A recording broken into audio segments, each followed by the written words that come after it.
हरे कृष्णा। भगवत गीता 2020 में आपका स्वागत है।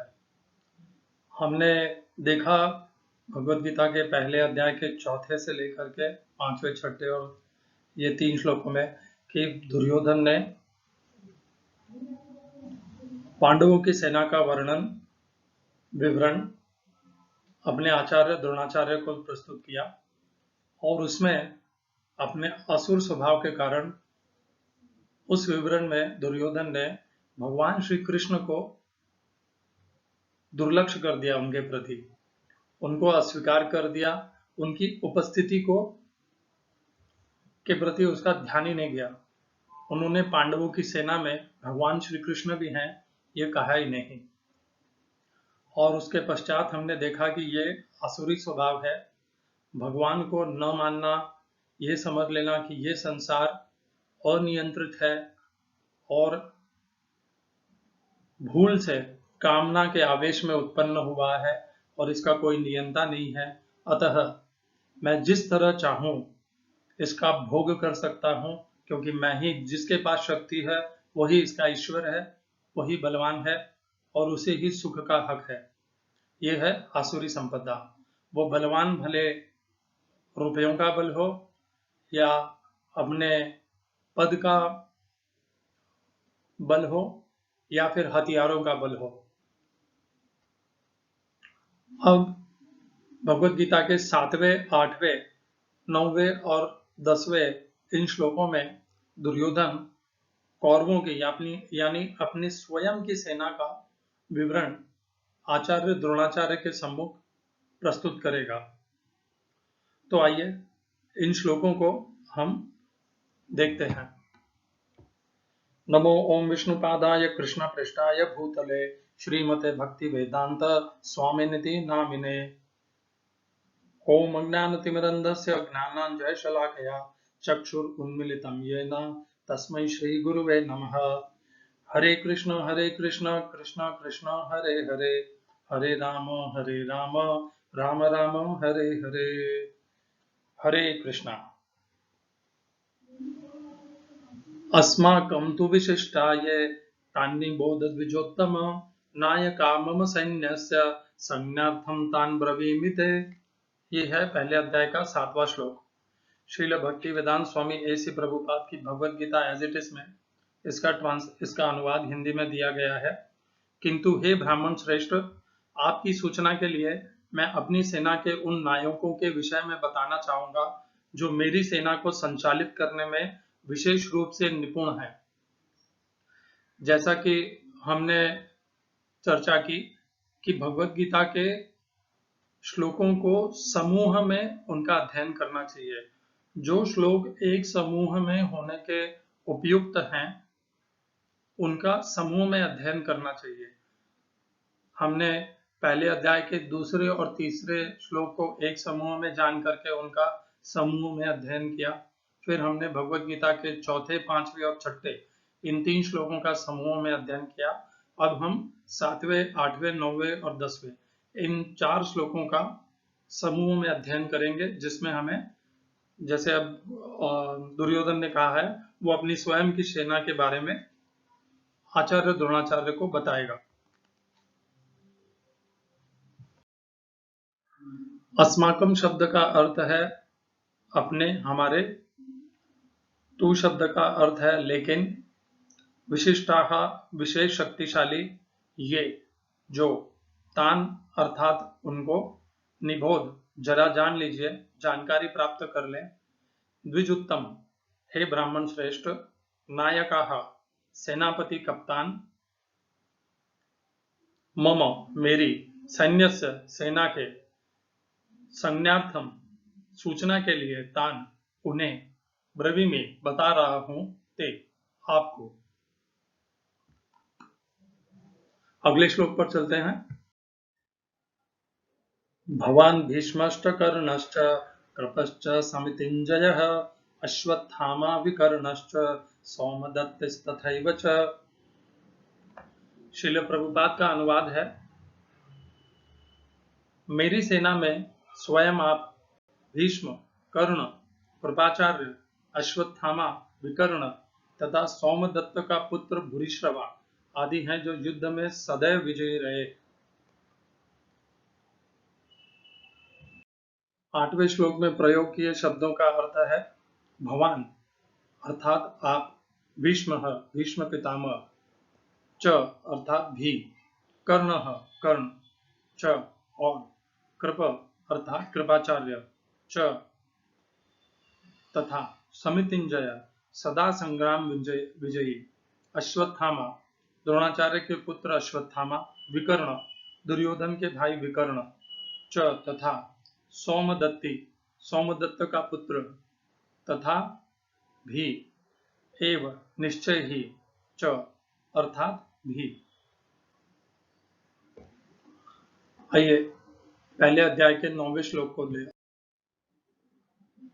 अन्ये च बहवः शूरा मदर्थे त्यक्तजीविताः नानाशस्त्रप्रहरणाः सर्वे युद्धविशारदाः। श्रील प्रभुपाद द्वारा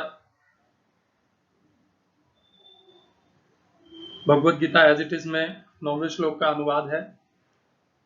ऐसे अन्य अनेक वीर भी हैं जो मेरे लिए अपना जीवन त्याग करने के लिए उद्यत हैं। वे विविध प्रकार के हथियारों से सुसज्जित हैं और युद्ध विद्या में निपुण हैं।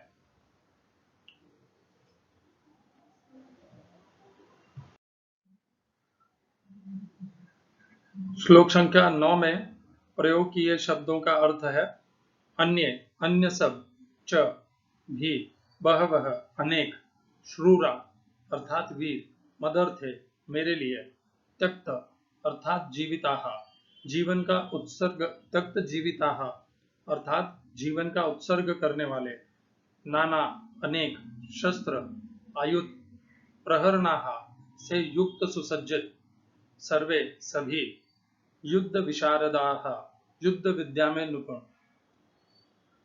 हमने 7वें, 8वें और 9वें ये श्लोकों को लिया। इसमें यहाँ पे 1.10 लिखा हुआ है, इसे आप 1.9 समझिए।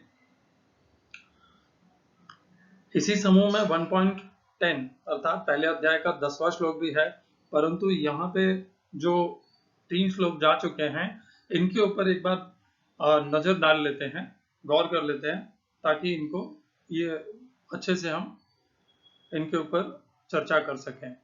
मैं 7वें, 8वें और 9वें अध्याय में जो तात्पर्य दिया हुआ है प्रभुपाद द्वारा उसे पढ़ रहा हूं।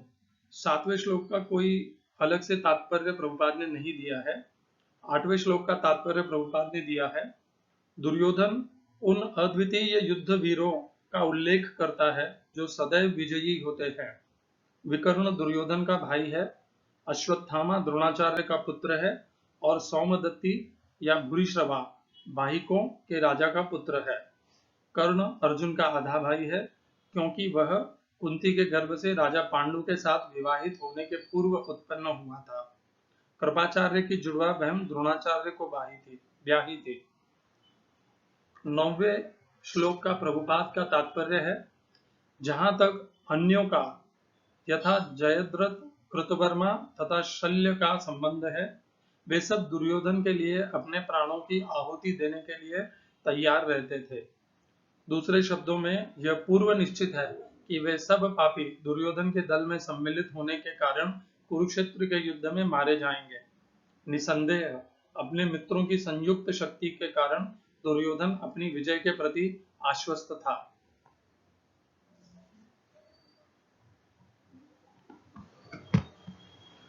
हरे कृष्णा। बहुत ही सुंदर तात्पर्य प्रभुपाद ने प्रदान किया। इसकी और गहराई से चर्चा करते हैं। आपने गौर किया होगा कि दुर्योधन ने किन किन योद्धाओं का वर्णन अपने सेना के महान महारथियों के रूप में वर्णन किया है। मैं उसे एक बार फिर से आपको बताता हूं, वो उन शब्दों को प्रयोग करता हूं। भीष्मश्च, कर्णश्च, कृपश्च, समितिंजय, अश्वत्थामा, विकर्ण, सोमदत्ती।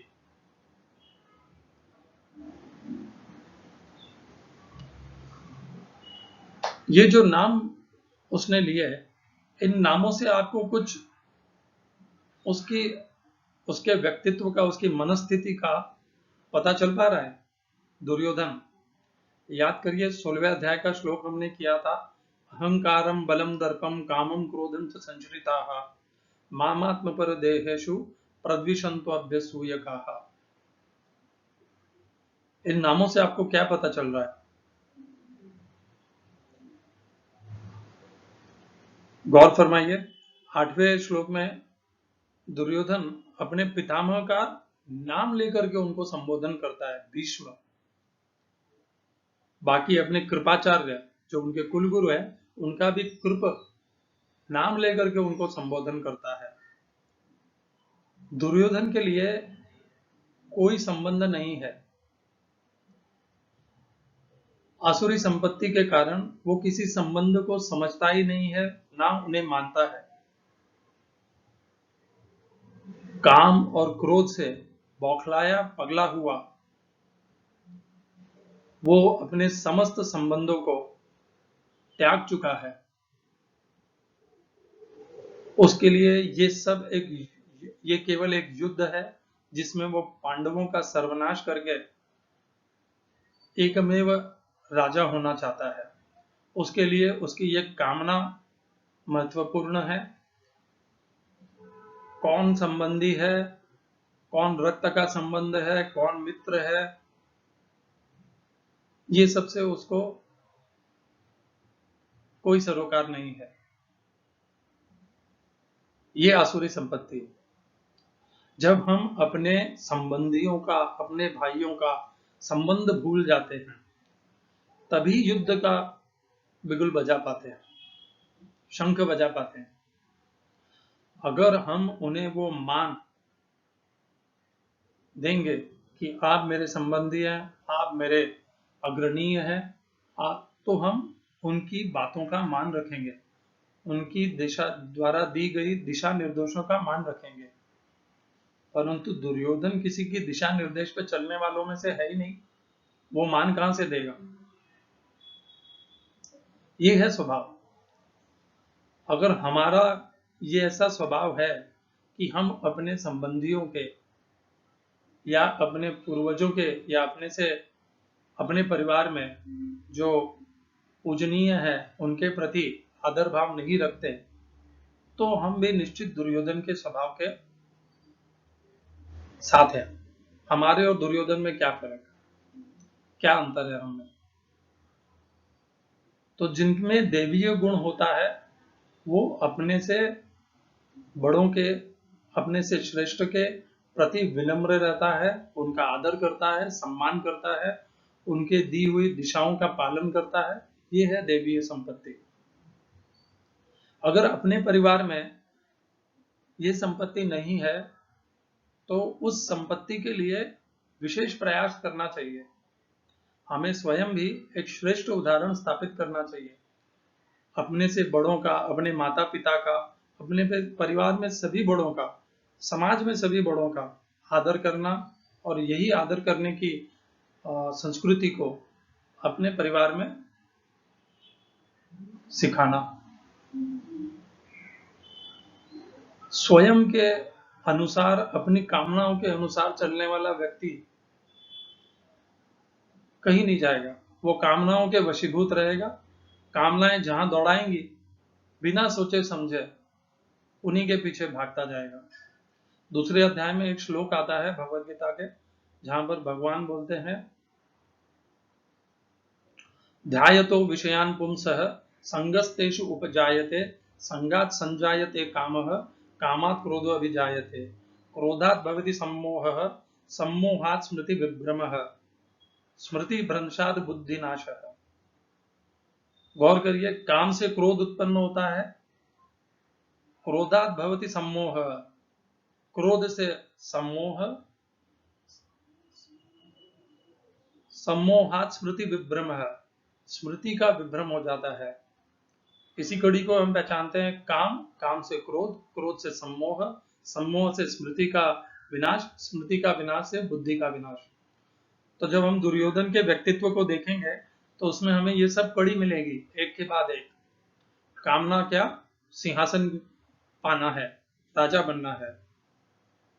चूंकि वो पूरी नहीं हुई है तो अत्यधिक क्रोध है, अहंकार है, और उसकी इस कामनाओं के बीच में अवरोधक बन के पांडव खड़े हैं, इसलिए क्रोध चरम सीमा पर है। उसका नतीजा सम्मोह, वो सब कुछ भूल गया है, उसे केवल एक अपनी कामनाएं दिख रही है और वो येन केन प्रकार अपनी कामना को संतुष्ट करना चाहता है। पूरा सम्मोहित हो चुका है, उसे कोई ध्यान नहीं है कौन रिश्ता है, क्या संबंध है, किसके प्रति कैसा आदर रखना है, क्या क्या मान सम्मान, कुछ नहीं, क्या धर्म क्या नीति, सब कुछ भूल गया। इसे सम्मोह कहते हैं। उसके पश्चात स्मृति भ्रंशात। स्मृति क्या होती है? अपने आप को जानना कि मेरा क्या उत्तरदायित्व है, मेरा क्या, मुझे किसको आदर देना है, क्या धर्म का अनुशीलन करना है, अनुसरण करना है, धर्म क्या है, अधर्म क्या है, ये स्मृति है। और इसका नाश होने के बाद बुद्धि पूरी बिगड़ जाती है, बुद्धि काम के वश में हो जाती है, उसके बाद कुछ समझ में नहीं आता। दुर्योधन भी अपनी कामना के कारण अपने पितामह को भूल गया, अपने संबंधियों को भूल गया, उसे केवल अपने लिए युद्ध करने वाले योद्धा दिखते हैं बस। और पांडवों की सेना में केवल प्रतिद्वंदी दिखते हैं, कोई संबंधी नहीं दिखते, न भगवान दिखते हैं। यह है आसुरी संपत्ति। हमें इसे क्या सीखना है 2020 वर्ष 2020 में? इस तरह की संपत्ति जिसमें हम अपने बड़ों का, पूर्वजों का आदर न करें, उनकी बात न सुने, अपने आप को महान और पूर्ण ज्ञानी समझें, इस तरह की आसुरी संपत्ति से हमें अपने आप को नियंत्रित करना है। दैवीय संपत्ति को अपने परिवार में और स्वयं के अंदर स्थापित करना है। दूसरों का आदर करना है, दूसरों की बताई हुई दिशाओं का मान रखना है, ये दैवीय गुणों को बढ़ाना है। केवल दुर्योधन को बुरा कहने से हम अच्छे नहीं बनेंगे, हमें स्वयं के ऊपर अत्यधिक प्रयत्न करना होगा। हमें अपने अंदर से दुर्योधन जैसे व्यक्तित्व को निकालना होगा और दैवीय संपत्ति से भगवान श्री कृष्ण की शरण ग्रहण करनी होगी, तो ये भगवत गीता का अध्ययन सार्थक है। श्लोक, संस्कृत, हिंदी अनुवाद, गीता, महाभारत, ये तो कोई भी पढ़ लेगा, सारे ज्ञान लिखे हुए हैं, पुस्तकों में उपलब्ध हैं। उनके भाव को समझना है, उनके अंदर निहित ज्ञान को समझना है, उसे जीवन में उतारना है, तो ही जीवन सुखमय मिलेगा, भक्ति की प्राप्ति होगी, धर्म की प्राप्ति होगी, भगवान की भक्ति की प्राप्ति होगी, भगवान श्री कृष्ण की भक्ति के।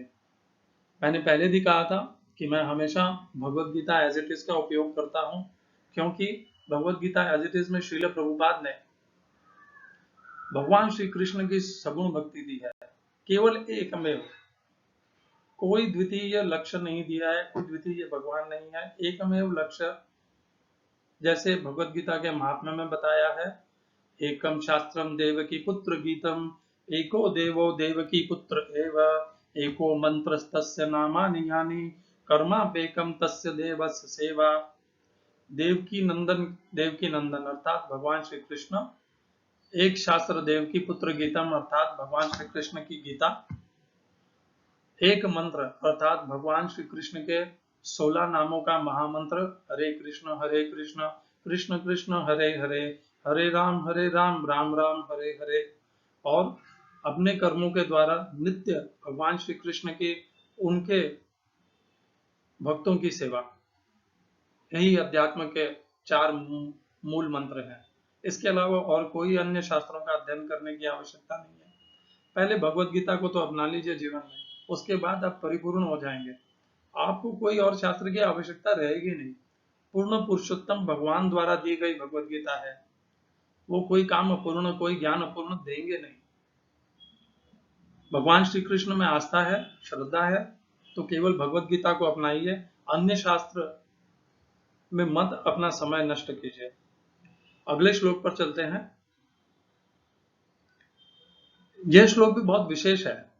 अन्य च बहवः शूराः, प्रभुपाद का तात्पर्य अनुवाद है, ऐसे अन्य अनेक वीर भी हैं जो मेरे लिए अपना जीवन त्याग करने के लिए उद्यत हैं। वे विविध प्रकार के हथियारों से सुसज्जित हैं और युद्ध विद्या में निपुण हैं। देखिए कितना क्रूर है दुर्योधन। क्रूरता की कोई सीमा ही नहीं है। अच्छा सेना नायक वो होता है, अच्छा राजा वो होता है जो अपने लिए युद्ध करने वाले समस्त योद्धाओं के प्रति संवेदनशील होता है, उनके प्रति अपनी स्वयं का आदर रखता है, उनके कोई क्षति न हो इसके प्रति सजग रहता है। और ये कैसा है? निर्दयी, क्रूर दुर्योधन। वो मरे तो मरे, योद्धा है, उनका धर्म है मेरे लिए अपना जीवन समर्पित कर देना, मेरे लिए मर जाना। ये है अमानवीय क्रूरता, ये स्वभाव है, ये आसुरी संपत्ति है। आप भले हमें इसे अपने जीवन में कैसे अपने आप को बचाना है, हम भले कितने भी उन्नत हो जाएं, हमारे पास कितना भी बड़ा पद आ जाए, कितना भी संपत्ति आ जाए और कितने भी हथियार हों, तो भी हमें अन्य मनुष्यों के प्रति संवेदनशील रहना है। उन्हें अपना एक, जैसे कहते हैं, एक प्यादा समझ करके इस्तेमाल नहीं करना है, क्योंकि प्रत्येक मनुष्य में परमात्मा है। परमात्मा भगवान श्री कृष्ण, उन्हें उन्हीं का, भगवान श्री कृष्ण का अंश जान करके सबके प्रति दया, करुणा, ये दैवीय संपत्ति को हमेशा अपने अंदर उभारना है, उस संपत्ति के साथ जीना है, किसी का शोषण नहीं करना है, किसी के साथ दुर्व्यवहार नहीं। ये है, अगर हम भगवत गीता को पढ़ते जाएंगे, श्लोक रटते जाएंगे, परंतु ये दैवीय संपत्ति हमारे अंदर उजागर नहीं हुई, तो भगवत गीता का अध्ययन व्यर्थ जाने की संभावना है।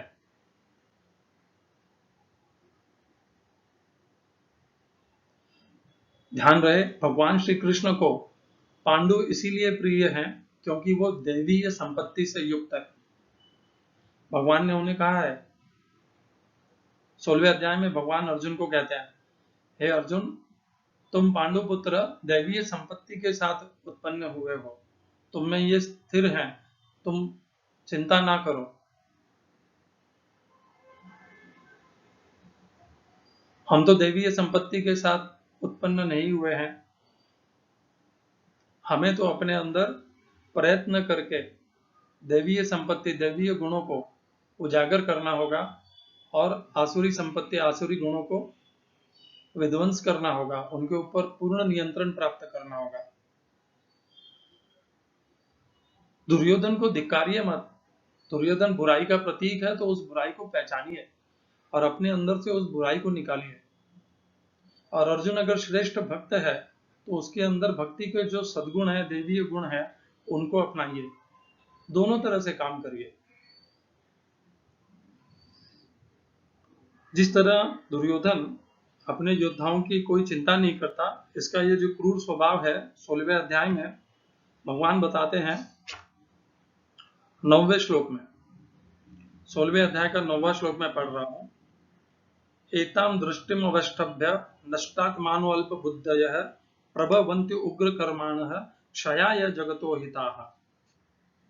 श्रील प्रभुपाद का अनुवाद है, ऐसे निष्कर्षों का अनुगमन करते हुए आसुरी लोग, जिन्होंने आत्मज्ञान खो दिया है और जो बुद्धिहीन है, ऐसे अनुपयोगी एवं भयावह कार्यों में प्रवृत्त होते हैं जो संसार का विनाश करने के लिए होता है। दुर्योधन इसकी प्रतिमूर्ति है। इस तरह के भयावह कर्म करता है कि संसार का विनाश करने के लिए महाभारत का युद्ध सम्मुख प्रस्तुत हो गया। महाभारत के युद्ध में केवल कौरव नहीं मरेंगे, पांडवों के तरफ से भी अनेकों अनेकों सहस्त्रों लोगों का जीवन जाएगा। यह है जगत का, संसार का विनाश करना। कारण कौन है? दुर्योधन, धृतराष्ट्र, उनके अंदर की आसुरी देह, संपत्ति। इस तरह की संपत्ति वालों को कोई फर्क नहीं पड़ा, कोई अंतर नहीं होता उनके मन में, कोई दुख नहीं होता उन्हें, कितने ही लोग मर जाएं, उन्हें केवल अपने कामनाएं पूर्ति करनी है। मुझे सिंहासन मिलना चाहिए, उसके लिए कितने लोग अपना जीवन की बलि देते हैं, कितने लोगों का परिवार नष्ट होता है, कितने घर उजड़ जाएं, उन्हें कोई अंतर नहीं पड़ता। एक और श्लोक 16वें अध्याय का 14 यानी 1414। असौ मया हतः शत्रुः हनिष्ये चापरानपि ईश्वरोऽहम् अहं भोगी सिद्धोऽहम् बलवान सुखी।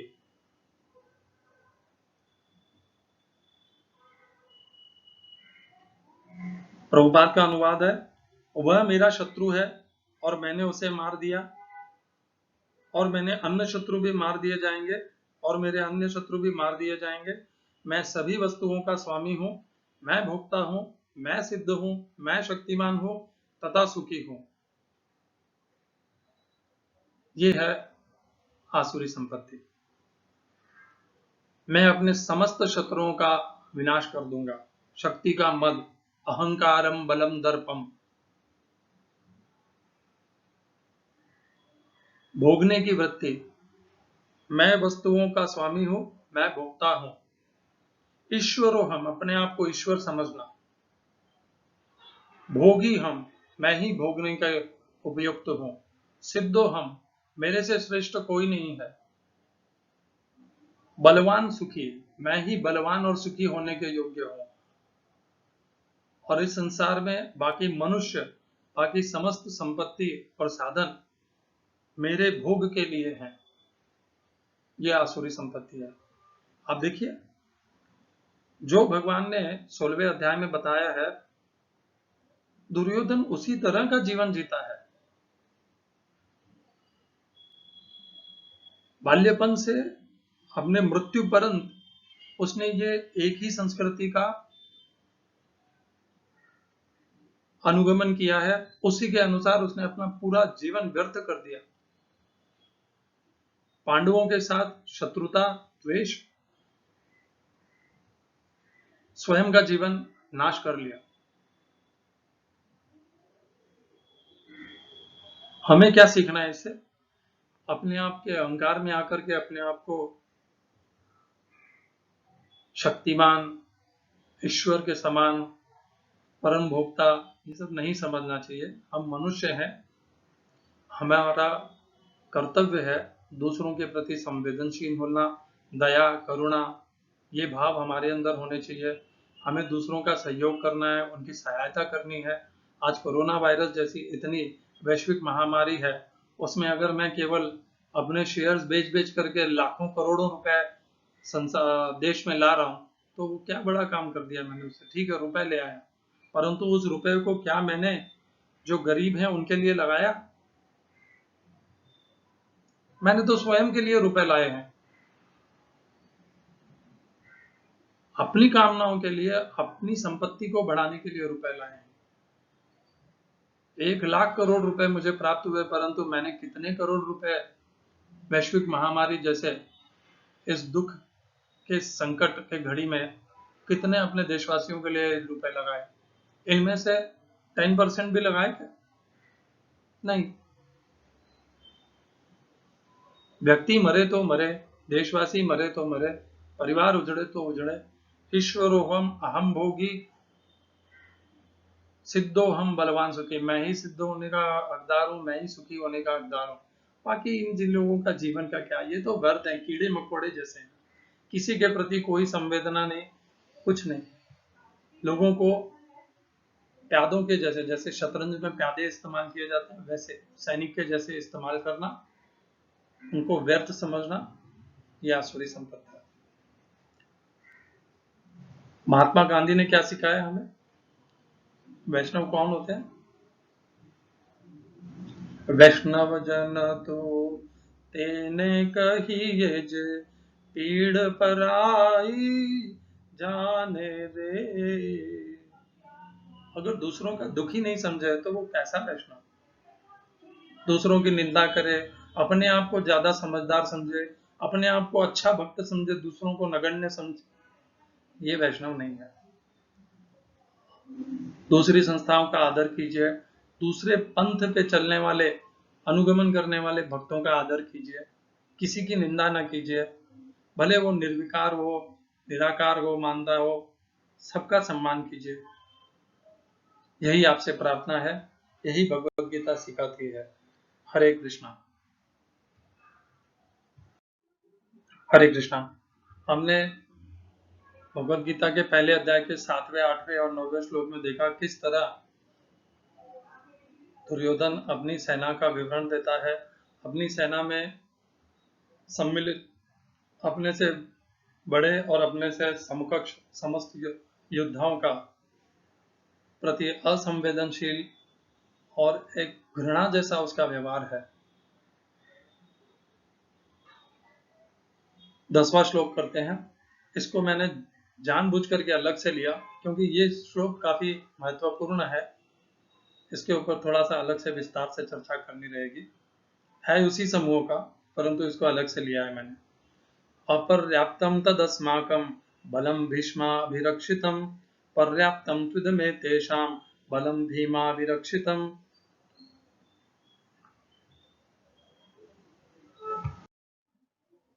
10वें श्लोक में प्रयोग किए गए शब्दों का हिंदी में अर्थ देख लेते हैं।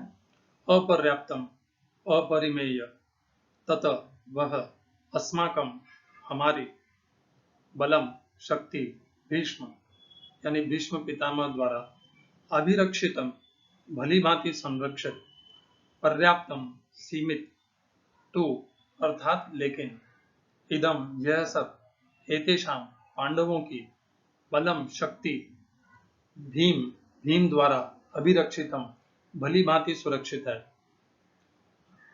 श्रील प्रभुपाद का अनुवाद है, हमारी शक्ति अपरिमेय है और हम सब पितामह भीष्म द्वारा भली भांति संरक्षित हैं, जबकि पांडवों की शक्ति भीम द्वारा भली भांति संरक्षित होकर भी सीमित है। तात्पर्य श्रील प्रभुपाद द्वारा यहाँ पर दुर्योधन ने तुलनात्मक शक्ति का अनुमान प्रस्तुत किया है। वह सोचता है कि अत्यंत अनुभवी सेना नायक भीष्म पितामह के द्वारा विशेष रूप से संरक्षित होने के कारण उसकी सशस्त्र सेनाओं की शक्ति अपरिमेय है। दूसरी ओर पांडवों की सेनाएं सीमित हैं क्योंकि उनकी सुरक्षा एक कम अनुभवी नायक भीम द्वारा की जा रही है, जो भीष्म की तुलना में नगण्य है। दुर्योधन सदैव भीम से ईर्ष्या करता था क्योंकि वह जानता था कि यदि उसकी मृत्यु कभी हुई भी तो वह भीम के द्वारा ही होगी, किंतु साथ ही उसे दृढ़ विश्वास था कि भीष्म की उपस्थिति में उसकी विजय निश्चित है, क्योंकि भीष्म कहीं अधिक उत्कृष्ट सेनापति हैं, वह युद्ध में विजयी होगा, यह उसका दृढ़ निश्चय था। हरे कृष्णा।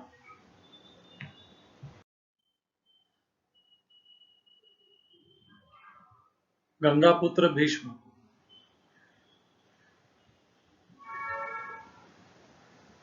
परशुराम शिष्य गंगापुत्र भीष्म, यहाँ पर उनका उल्लेख हुआ है। दुर्योधन गंगापुत्र भीष्म की शक्ति को अपर्याप्तम यानी लिमिटलेस, अनलिमिटेड बताता है और भीम की शक्ति को लिमिटेड बताता है।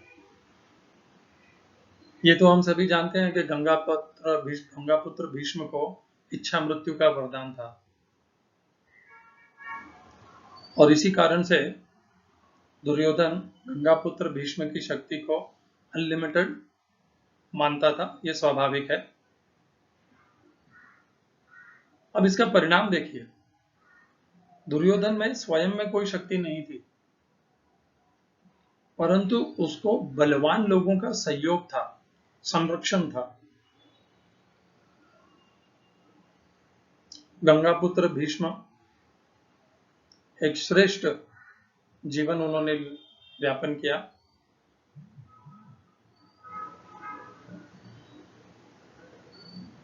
उन्होंने सिंहासन के प्रति प्रतिज्ञा ले रखी थी उसका सदैव संरक्षण करने की, उस प्रतिज्ञा के में फंसकर, उस प्रतिज्ञा में फंसकर उन्होंने पाप को आश्रय दे दिया, पाप का संरक्षण कर दिया।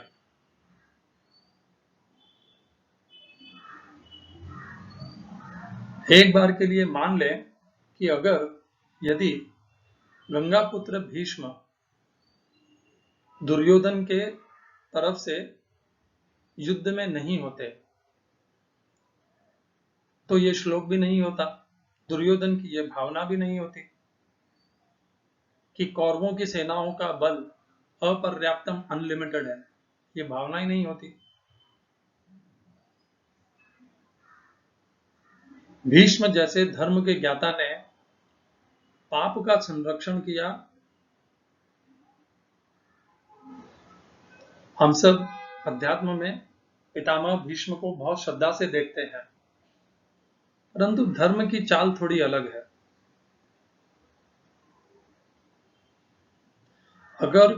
यदि कोई आसुरी संपत्ति वाला मनुष्य एक धर्म के ज्ञाता को अपना संरक्षणकर्ता मानता है तो हम क्या समझे भीष्म पितामह को कि उन्होंने ही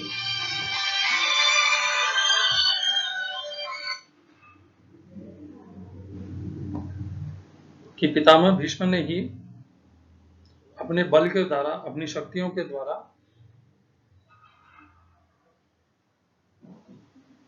दुर्योधन को संरक्षण दिया।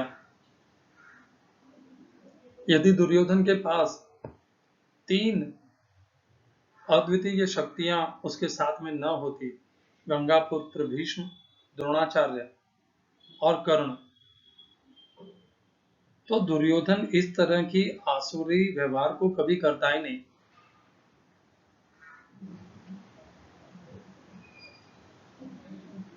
दुर्योधन की बाकी की सेना और उसके सारे 100 भाई और जो भी कौरवों की सेना है या जो योद्धा है, उनका कोई मापदंड ही नहीं है, कोई मुकाबला ही नहीं है पांडवों के समक्ष।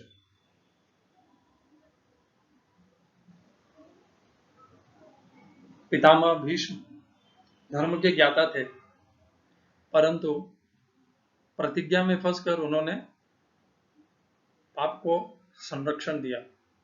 इससे हमें क्या सीखना है? इस तरह का जीवन नहीं जीना है।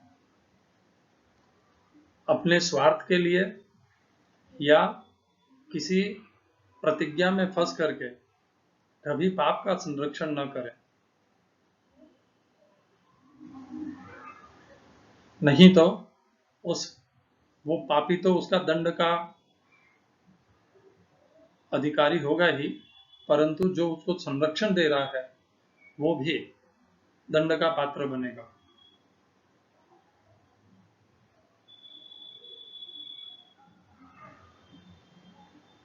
अध्यात्म में भीष्म पितामह को पूजा जाता है, परंतु जहां तक महाभारत का युद्ध है उसमें भीष्म पितामह को बाणों से छलनी करके मृत्युशैया पे अत्यंत कष्टप्रद भोग जीवन उनका अंत हुआ।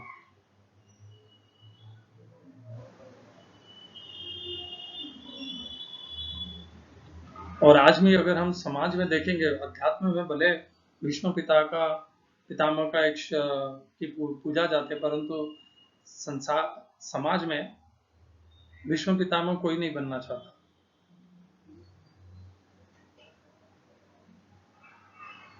पाप को आश्रय मत दीजिए।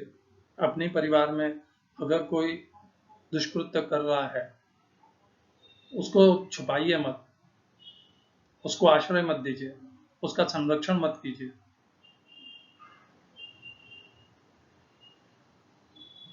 क्योंकि वो जिसके प्रति अधर्म कर रहा है, जिनको यातनाएं दे रहा है, वो सब आप ही के कारण हो रहा है, आपकी शक्तियों के कारण हो रहा है। जिसमें बल है उसका तो धर्म है क्षत्रिय का कि वो कमजोर और जिनके ऊपर अत्याचार हो रहा है उनका संरक्षण करे। भीष्म पितामह प्रतिज्ञा से बंधे जीवन भर विपरीत चलते रहे। क्षत्रिय थे, कमजोर और लाचार, और जो जिसे विक्टिम कहते हैं इंग्लिश में, जो आतताइयों के शिकार हो रहे थे उनका संरक्षण करना उनका धर्म था। परंतु वो कर रहे थे पाप का संरक्षण आजीवन। ये जीवन जीने का तरीका नहीं है।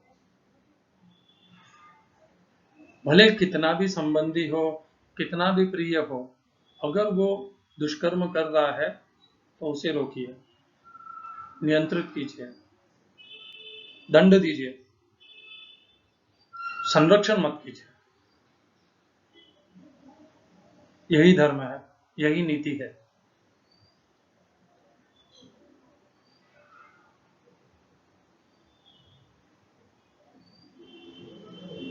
ध्यान रहे, भगवान श्री कृष्ण ने द्वापर युग में जन्म धर्म की स्थापना के लिए लिया, अधर्म का नाश करने के लिए। धर्म भगवान को अतिशय प्रिय है। जीवन में हमेशा धर्म के साथ रहिए, धर्म के विपक्ष में मत खड़े होइए। अगर आप कृष्ण भक्त हैं तो अपने धर्म को पहचानिए, प्रतिज्ञाओं से मत बंधिए, मर्यादाओं से मत बंधिए।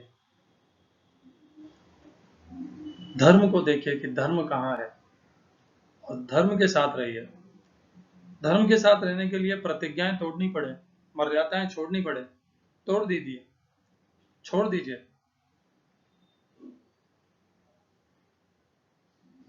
भगवान श्री कृष्ण ने बताया,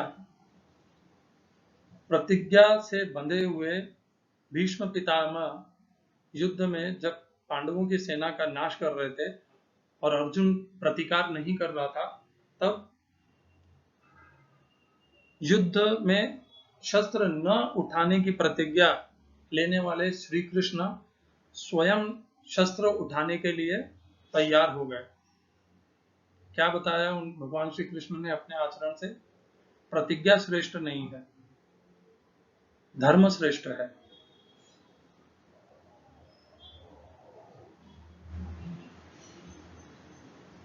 प्रतिज्ञा से बंधे रहकर भगवान श्री कृष्ण भी कहते हैं कि मैं तो शस्त्र नहीं उठाऊंगा, पार्थ तुम मारते हो तो मारो भीष्म पितामह को, मैं शस्त्र नहीं उठा सकता। नहीं, भगवान श्री कृष्ण ने शस्त्र उठा ही लिया था उन्होंने। ये तो अर्जुन ने उन्हें रोका, नहीं तो वो भीष्म पितामह का वध कर देते। प्रतिज्ञाओं से मत बंधिए, संबंधों से मत बंधिए, मर्यादाओं से मत बंधिए। धर्म को पहचानिए, धर्म के साथ खड़े रहिए, आजीवन धर्म का संरक्षण करिए, धर्म में जिए, धर्म को अपने जीवन में उतारिए। ये भगवद गीता के इस 10वें श्लोक का मूलभूत मंत्र है। भीष्म के मत बनिए, द्रोणाचार्य मत बनिए, स्वार्थ मत देखिए, मोह में मत पड़िए, संबंधों से मत जोड़िए अपने आप को, राज्य से सुख से मत जोड़िए, धर्म के साथ जोड़िए। चुनाव हमेशा धर्म का कीजिए, कितनी भी विपत्ति सहन करनी पड़े, हमेशा जीवन में धर्म को साथ चुनिए। हरे कृष्णा। श्रील ऐसी भक्ति वेदांत स्वामी प्रभुपाद की जय।